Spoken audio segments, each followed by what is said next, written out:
Hi again. Now we're having another look at the most amazing moves of all time. This is the third video in our mini series. I'm going to be short and sweet.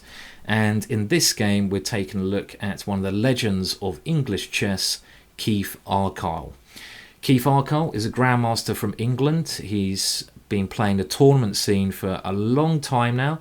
He's recently won the European World, one of these two veteran tournaments, and he's still punting away at the chessboard.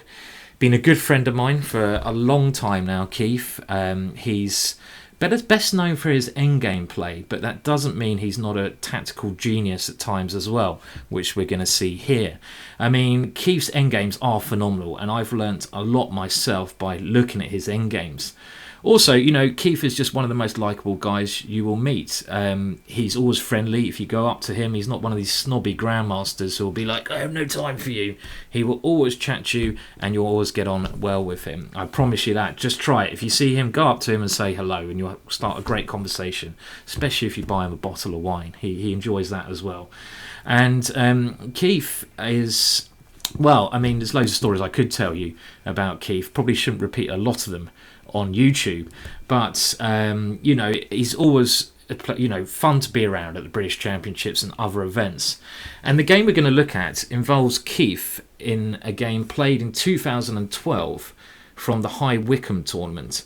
His opponent is James Holland, who is now a very strong international master, quite a young player. And in this game, Keith came up with what can only be described one of the most amazing moves of all time. And shortly, we will see if you can spot that move.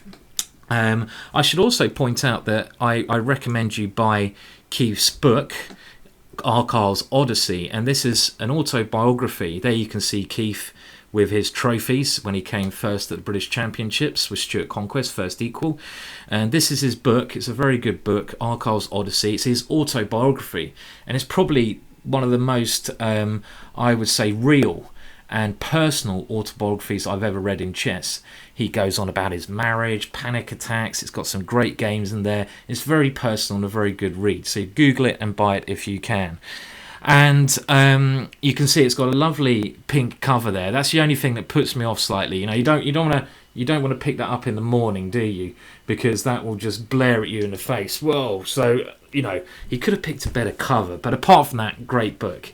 And we're going to have a look at a game he had. And I think in this position, he was white, and he has to be very careful here. His king is in real danger with the black queen coming in, the black bishop coming in, and this pawn on h3.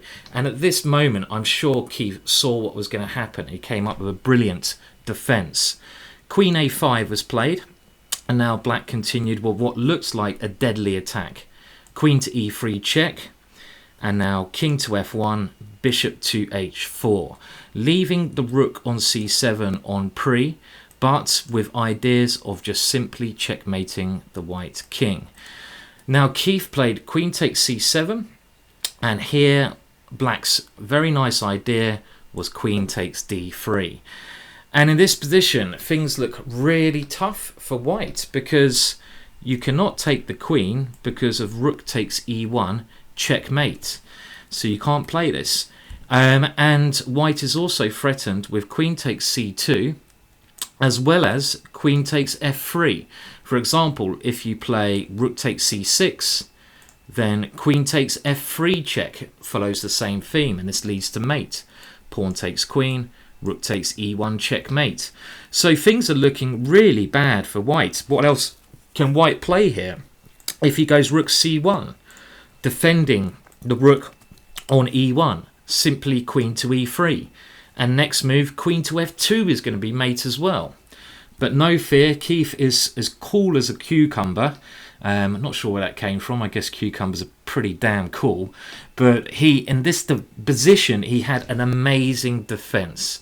So in a second, I will ask you to pause the video and see if you can get in the mind of Keith Arkell.